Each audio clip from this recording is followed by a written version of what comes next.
This is Clint Williams, and I'm here with Young Professionals Network, or YPN as we're known here in Rocky Mount.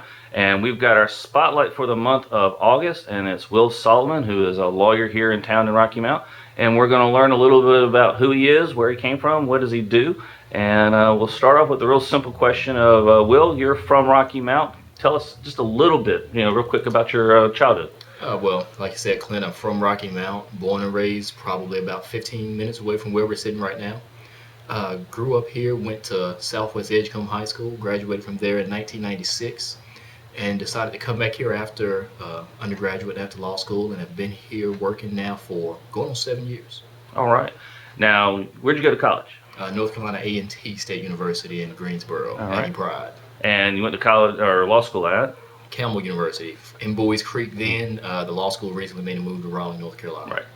Now, and we talked about this previously, but you won the Chamber Small Business of the Year award in June, and you had an interesting story about why you chose going into the law profession versus going into something financial related. And if you wouldn't mind sharing that with us. Well, this is one of those things that I'm going to have to start off by apologizing to all my college professors who I was economics major up at North Carolina A&T. And a few of my professors were interested in trying to get me to go and get a master's degree and a PhD in economics and come back and teach one day. And looking into that field a little bit more, I went and spent a summer up in Connecticut working at the corporate office of a large insurance company whose name I won't mention here. And I tell you, it was probably the most miserable 2-3 months that I ever spent in my professional life. And it taught me one thing. It taught me I was not interested in working for some large company, not interested in having that type of job and being out in corporate America doing insurance-based, finance-based work. And I was looking for something else to do. And to be honest with you, stopped and took a look at what are the things I enjoy doing and try to figure out a way to make those things a career. I like to read. I like to talk. And that's essentially what I do now. I get paid to read a lot and to talk to people and to stand up in big rooms with a captive audience and talk to everybody. That's what I enjoy doing, and it's one of the reasons I enjoy being back here practicing back at home. Oh, excellent.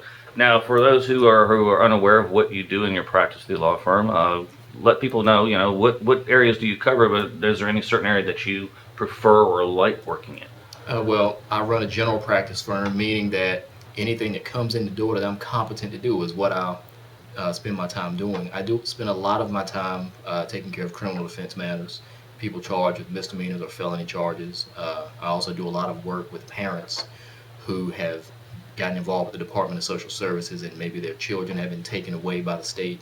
I work with them to try to put them back in a position where they can get custody of their children back. A lot of administrative agency work from businesses who've had problems with the Board of Funeral Directors or individuals who've had problems with the Department of Motor Vehicles, any kind of state agency. There are different rules that go into play with any kind of license that you have, whether it be a business or personal license. I've done a lot of appellate work in those areas as well. Probably say the things that I enjoy doing the most. I think that was one of the questions that you put in there. I enjoy any situation where I see a person who legitimately has a need and I can help step in and help them to navigate through the system, and whether it be an administrative system or the criminal process. Right. Just help them to get through things and find an answer. Excellent. Now, again, during the Small Business Awards and going through that discovery, you talked about helping people with a second chance. Yeah. And talk about that a little bit. That's one thing that I'd never really given this concept a lot of thought till I really started practicing doing some of the criminal defense work that I do. But one of the things that I'm sure anyone will notice when you go fill out a job application or an application to get in any kind of school, you're going to see that one of the first things they ask you is, have you ever been convicted of a crime? Have you ever been convicted of a felony? And that, unfortunately, is almost an immediate disqualifier for good jobs and for getting into some college-based programs. They're going to want to know what your education, what your criminal background looks like. In this state, it is incredibly difficult to get past ever having a serious criminal conviction. Things as simple as possession of cocaine. I say it's simple because it's something that in an area like this, a lot of people are found guilty of. And you could have a small, almost insignificant piece of this substance caught in your pocket, in your vehicle somewhere, and you've been charged with a felony of possession of cocaine. That is going to be on your record.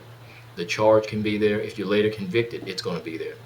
And our laws right now are very unforgiving when it comes to helping a person get those kind of things off of their record.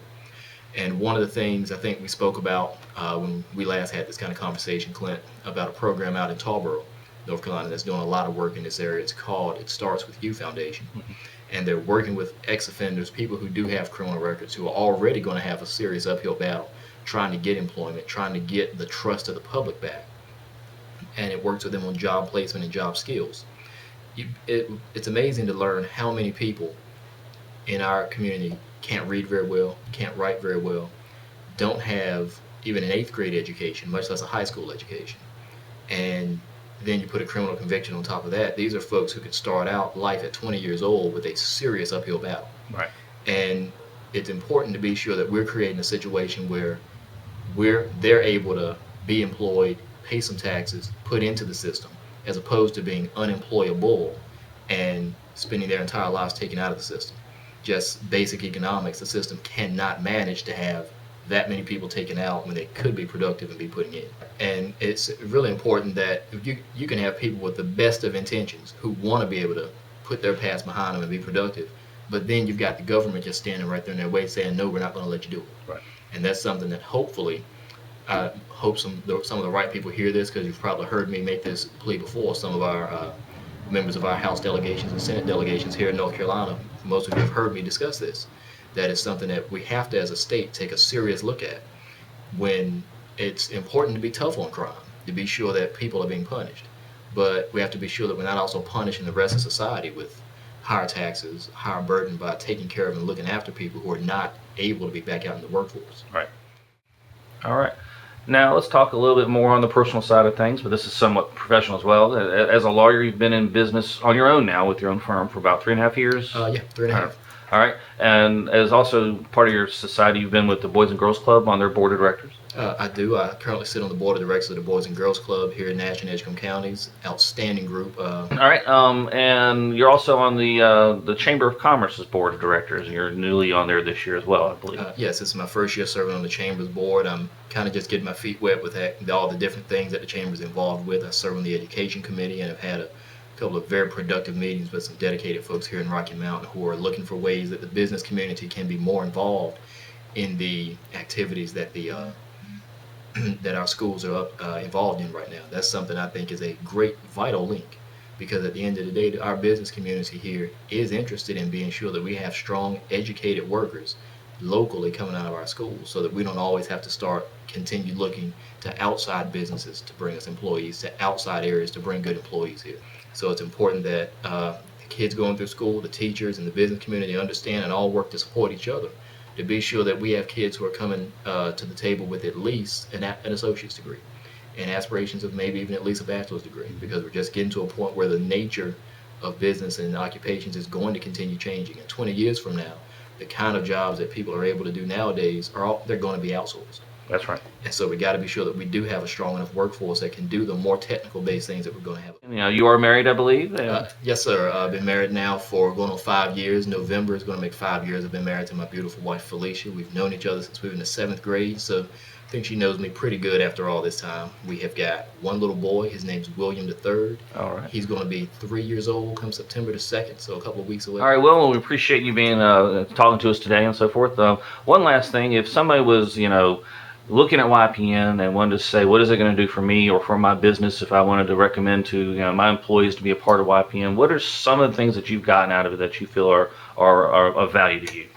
Any organizations, you're only really going to get out of it what you put into it. And the people are really what make any organization special. And I've definitely met some very good people through YPN, some folks who I'd already been back here in Rocky Mount for a few years and had not had an opportunity to cross paths with some folks who are in different fields, different careers, and it really gives you a chance to stop what you're doing every now and then, get out there, network, and just spend some time with people who you may have similar interests with, but because of your work schedule, you would have never had an opportunity to cross paths. Excellent. Well, and reason we do the spotlight is we want to put the spotlight on the people who are representative of the professionals that YPN is trying to represent. You have been a good contributor to the community. You're climbing the ladder of success. You're on the Chamber of Commerce board and things like that. Those are who we want to see as people who come from YPN and graduate into those professional successes. And so we appreciate what you're doing for YPN and for the community, and we are happy to have you as our spotlight for the month for August. Well, thanks a lot. Glad to be here. Thank you, Clint. Thank you, Will.